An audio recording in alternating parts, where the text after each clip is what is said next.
오늘은 로마서에 관한 두 번째 시간을 가지겠습니다. 오늘날 교회를 다니는 교인들과 로마 교회 교인들을 비교하면 비슷한 점이 있습니다. 로마 교회 교인들이 복음이 필요했듯이 오늘날 교회를 다니는 교인들에게도 복음이 필요하다는 것입니다. 로마서는 복음이 무엇인지 알려주는 굉장히 중요한 책입니다. 처음 교회에 나오시는 분들을 보면 여러 가지 이유가 있는 것으로 보입니다. 친교를 목적으로 오시는 분도 있고 비즈니스를 위해 오시는 분도 있는 것 같습니다. 그러나 성경은 분명히 말합니다. 교회는 하나님이 자신의 아들 예수 그리스도의 피로 사서 세우시고 하나님의 자녀들을 돌보기 위한 곳입니다. 사도행전 20장 28절입니다. 여러분은 자기를 위하여 또는 온 양떼를 위하여 삼가라. 성령이 그들 가운데 여러분을 감독자로 삼고 하나님이 자기 피로 사신 교회를 보살피게 하셨느니라. 교회는 여러 가지 이유와 목적을 가지고 올 수 있지만 결국은 구원으로 이어져야 합니다. 그래서 로마서는 복음의 책이요, 믿음의 책이요, 구원의 책이라고 말할 수 있습니다. 로마서 1장 8절부터 12절 말씀을 읽겠습니다. 먼저 내가 예수 그리스도로 말미암아 너희 모든 사람에 관하여 내 하나님께 감사함은 너희 믿음이 온 세상에 전파됨이로다. 내가 그의 아들의 복음 안에서 내 심령으로 섬기는 하나님이 나의 증인이 되시거니와 항상 내 기도에 쉬지 않고 너희를 말하며 어떻게 하든지 이제 하나님의 뜻 안에서 너희에게로 나아갈 좋은 길 얻기를 구하노라. 내가 너희 보기를 간절히 원하는 것은 어떤 신령한 은사를 너희에게 나눠주어 너희를 견고하게 하려 함이니 이는 곧 내가 너희 가운데서 너희와 나의 믿음으로 말미암아 피차 아니함을 얻으려 함이라. 성경은 두 개의 시작을 알려주고 있습니다. 첫 번째 시작은 하나님께서 보이는 세계를 창조하신 천지창조의 시작입니다. 창세기 1장 1절입니다. 태초에 하나님이 천지를 창조하시니라. 두 번째 시작은 타락한 인간을 구원하기 위한 예수 그리스도의 복음의 시작입니다. 마가복음 1장 1절입니다. 하나님의 아들 예수 그리스도의 복음의 시작이라. 이 복음은 예수 그리스도에 의해서 시작되었고 사도들에 의해 전파되었고 지금도 교회를 통해 전해지고 있습니다. 그래서 로마서는 복음을 전하는 사도로 시작하는 것입니다. 예수 그리스도의 종 바울은 사도로 부르심을 받아 하나님의 복음을 위하여 택정함을 입었으니 이 복음은 하나님이 선지자들을 통하여 그의 아들에 관하여 성경에 미리 약속하신 것이라. 앞에서 사도는 어디로부터 보냄을 받은 자라는 의미라고 설명했습니다. 사도들만 복음을 위해 보냄을 받았나요? 아닙니다. 예수 그리스도의 복음을 전해드는 우리 모두는 복음을 위해 하나님으로부터 내 가족, 이웃, 세계 모든 사람들에게 보냄을 받은 사람들입니다. 교회를 다니는 교인들 중에는 정말 간절히 복음을 위해 사는 사람들이 있는 반면 그렇지 못한 사람들도 있습니다. 그렇다면 우리는 왜 이런 차이가 나는지 알아야 합니다. 성경은 아주 간단하게 이 질문에 대해 답을 주고 있습니다. 요한복음 14장 26절과 사도행전 1장 8절의 말씀입니다. 보혜사 곧 아버지께서 내 이름으로 보내실 성령 그가 너희에게 모든 것을 가르치고 내가 너희에게 말한 모든 것을 생각나게 하리라. 오직 성령이 너희에게 임하시면 너희가 권능을 받고 예루살렘과 온 유대와 사마리아와 땅끝까지 이르러 내 증인이 되리라 하시니라. 가장 큰 차이는 성령으로 거듭났냐는 것입니다. 성령을 받게 되면 우리 안에 계신 성령께서 하나님 나라와 예수 그리스도에 대해 알게 하십니다. 예수 그리스도를 알고 하나님의 마음을 알게 되면 복음을 전하지 않고는 견딜 수 없게 됩니다. 그래서 예수 그리스도의 증인된 삶을 살게 되는 것입니다. 또한 성령께서 함께 하시면서 복음의 능력을 갖게 하십니다.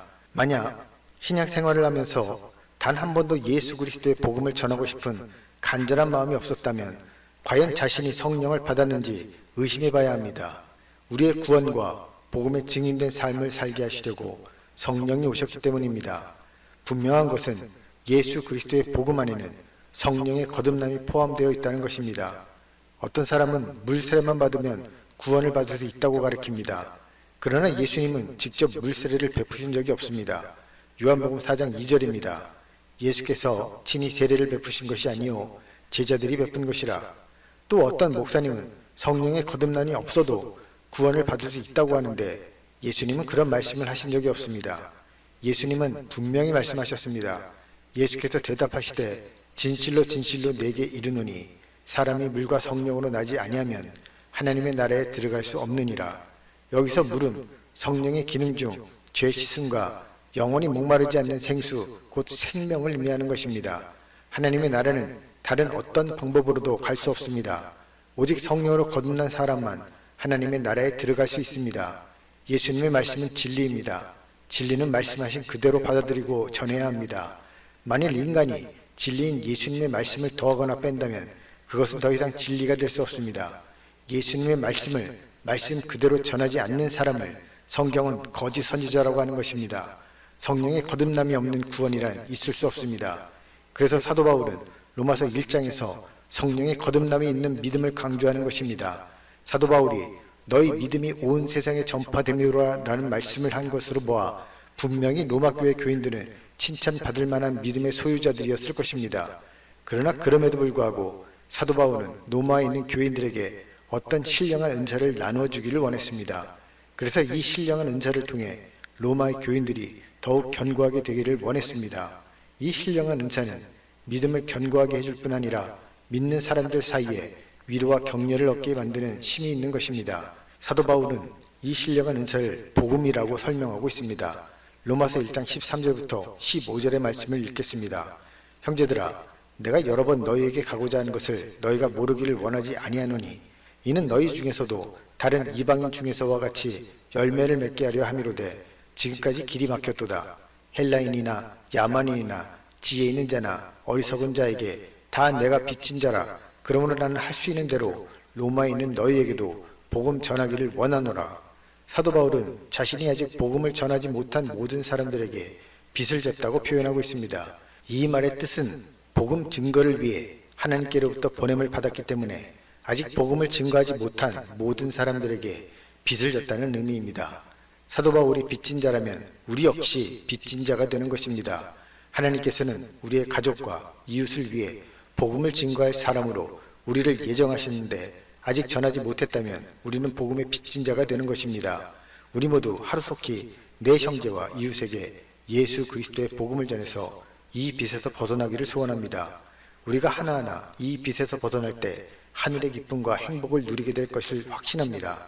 영적으로 죽어있는 자들에게 복음이 증거되어 하나님의 자녀가 될 때 이 역사적이고 위대한 일에 쓰임받는 기쁨은 경험한 사람만이 누리는 특권입니다. 로마서는 사도 바울이 고린도에 있을 때 쓴 것으로 알려져 있습니다. 바울이 3차 전도 여행을 마치고 예루살렘으로 향하며 로마 교회에게 편지를 쓴 것으로 추정하고 있습니다.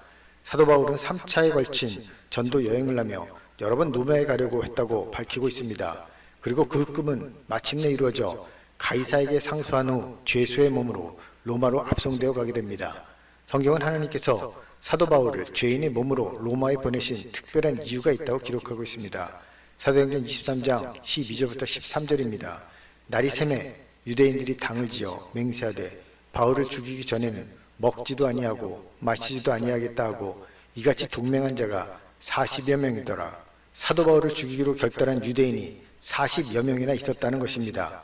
그래서 하나님께서는 백부장의 호의를 받기 위해서 사도 바울을 로마로 보내신 것입니다.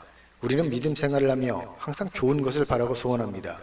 그러나 하나님께서는 우리가 감히 상상할 수 없는 능력으로 모든 것을 주관하시는 분입니다. 혹시 지금 이 순간 알 수 없는 고난으로 고통 중에 계신 분이 있다면 하나님에 대한 신뢰를 잃지 않으시기 바랍니다.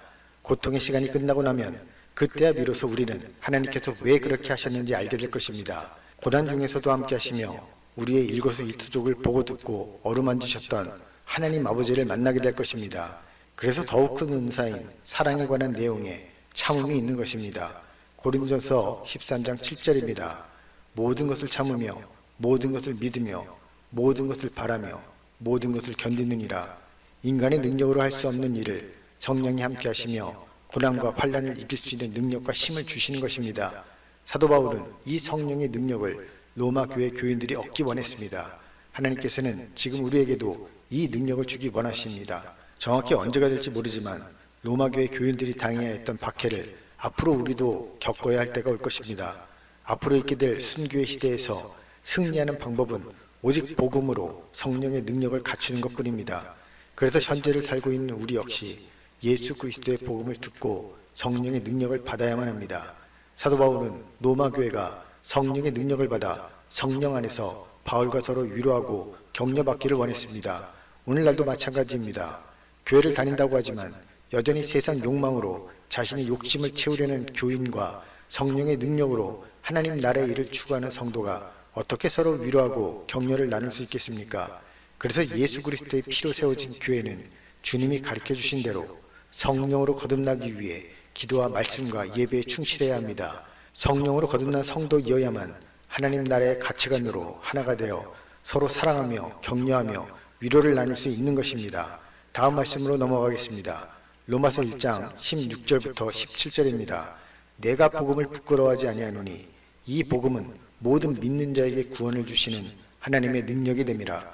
먼저는 유대인에게요 그리고 헬라인에게로다. 복음에는 하나님의 의가 나타나서 믿음으로 믿음에 이르게 하나니 기록된 바 오직 의인은 믿음으로 말미암아 살리라 함과 같으니라. 사도 바울은 말합니다. 나는 복음을 부끄러워하지 않는다. 이 말은 역설적으로 자신은 복음을 전하는 자로서 복음을 자랑한다는 의미입니다. 사도 바울이 복음을 자랑할 수 있는 이유는 예수 그리스도의 복음만이 구원을 얻을 수 있는 유일한 방법이기 때문입니다. 하나님의 능력이 예수 그리스도를 믿는 모든 사람들에게 구원을 이루어 주십니다. 구원은 어떤 차별이나 특별한 대가가 필요한 것이 아닙니다. 오직 예수 그리스도를 믿고 구주로 받아들이면 받게 되는 하나님의 능력으로 이루어지는 것입니다. 이제 사도 바울은 로마서의 핵심 내용을 이야기합니다. 로마서 1장 17절 말씀입니다.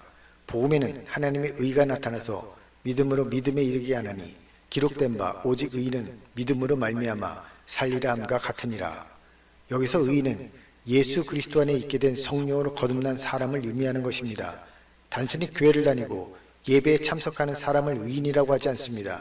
사도 바울은 갈라디아서 3장 7절부터 9절에서 사람이 의롭게 되는 것을 믿음이라고 밝히고 있습니다.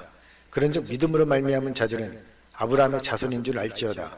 또 하나님이 이방을 믿음으로 말미암아 의로 정하실 것을 성경이 미리 알고 먼저 아브라함에게 복음을 전하되 모든 이방인이 너로 말미암아 복을 받으리라 하였느니라. 그러므로 믿음으로 말미암은 자는 믿음이 있는 아브라함과 함께 복을 받느니라. 위의 말씀에서 두 구절을 눈여겨봐야 합니다. 믿음으로 말미암아 의로 정하실 것과 믿음으로 말미암은 자입니다. 따라서 의인은 믿음으로 말미암아 살리라라는 구절은 믿음으로 말미암은 의인은 살리라의 의미를 가지고 있습니다. 예수 그리스도를 믿음으로 의인이 되고 의인은 믿음으로 영생을 누리는 것입니다. 이렇게 믿음은 의인이 되는 방법이고 또한 의인이 계속 의인이 될 수 있게 하는 능력입니다. 성경은 믿음에 관해 예수님께서 직접 가르쳐 주신 말씀이 있습니다. 요한복음 14장 29절 말씀입니다. 그 날에는 내가 아버지 안에 너희가 내 안에 내가 너희 안에 있는 것을 너희가 알리라. 바로 이 말씀이 성도에게 이루어진 믿음의 결과입니다. 예수 그리스도를 믿음으로 성령으로 거듭난 사람만 의인이 되어 예수 그리스도 안에 거할 수 있는 것입니다. 따라서 성령이 없는 믿음은 온전한 믿음이라고 할 수 없습니다. 하루에도 수없이 바뀌는 인간의 마음으로는 구원이 확정될 수 없습니다. 그래서 하나님께서는 하나님의 사람으로 인을 치시고 성령을 주셔서 보증해 주시는 것입니다. 고린도후서 1장 21절부터 22절입니다. 우리를 너희와 함께 그리스도 안에서 굳건하게 하시고 우리에게 기름을 부으신 이는 하나님이시니 그가 또한 우리에게 인치시고 보증으로 우리 마음에 성령을 주셨느니라. 하나님의 자녀가 되는 것은 성령이 없이는 불가능합니다. 로마서 8장 16절입니다. 성령이 친히 우리의 영과 더불어 우리가 하나님의 자녀인 것을 증거하시나니 구원은 예수님이 친히 알려주신 것과 같이 예수 그리스도를 믿고 성령으로 거듭나야 합니다. 이 구원의 가르침 이외에 다른 말을 하는 모든 사람은 거짓 선지자입니다. 이렇게 성경은 우리에게 믿음이 두 가지라고 알려주고 있습니다. 그래서 사도 바울이 믿음으로 믿음에 이르게 하나니라고 기록한 것입니다. 앞에 믿음과 뒤에 믿음은 다른 믿음입니다. 그러나 앞에 믿음이 있어야 뒤에 믿음에 이르게 됩니다. 이 일에 관해 성경은 우리에게 아주 자세히 가르쳐주고 있습니다. 사도행전 8장 12절입니다.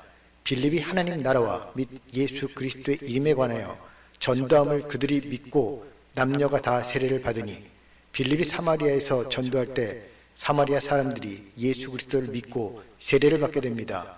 그러나 성령을 받지는 못했습니다. 사도행전 8장 14절부터 17절 말씀입니다.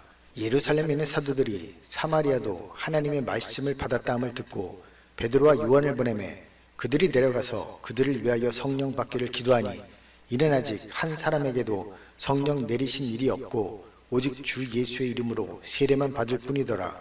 이에 두 사도가 그들에게 안수함에 성령을 받는지라. 베드로와 요한이 성령 받기를 기도하며 안수할 때 사마리아 사람들이 성령을 받게 됩니다. 사도행전 19장 2절에서도 같은 말씀이 나옵니다. 이르되 너희가 믿을 때에 성령을 받았느냐? 이르되 아니라 우리는 성령의 계심도 듣지 못하였노라. 바울이 에베소에서 어떤 제자들을 만났을 때 그들이 믿었다고 나옵니다. 그러나 아직 성령을 받지 못한 상태였습니다. 그래서 사도 바울이 예수 그리스도에 관해 설명하고 예수 그리스도의 이름으로 세례를 주고 안수할 때 성령을 받게 됩니다. 이 모습이 믿음으로 믿음에 이르게 하나님의 말씀인 것입니다. 교회를 다니고 예수님을 믿는 것으로 믿음이 완성되었다고 생각하지 마십시오. 믿음의 완성은 예수 그리스도를 믿어 성령으로 거듭나 성령의 가르침과 성령의 능력을 갖추는 것입니다. 그래서 예수님은 영생을 아는 것이라고 말씀하셨습니다. 영생은 곧 유일하신 참 하나님과 그가 보내신 자 예수 그리스도를 아는 것이니이다. 하나님과 하나님의 나라는 영원히 알아야 할 만큼 크고도 크고 넓고도 넓으며 영원히 계속된다는 의미입니다. 유한한 세상에 살고 있는 우리에게 복음은 무한의 세계를 알려주고 있습니다. 그래서 사도 바울은 복음을 부끄러워하지 않고 자랑할 수 있었던 것입니다. 복음은 이 세상뿐 아니라 영원한 세상에 관한 하나님의 능력이기 때문입니다. 우리 모두 위대하신 하나님의 자녀가 된 사람들로서 복음을 자랑하며 복음을 전하는 삶을 살게 되길 간절히 소망합니다.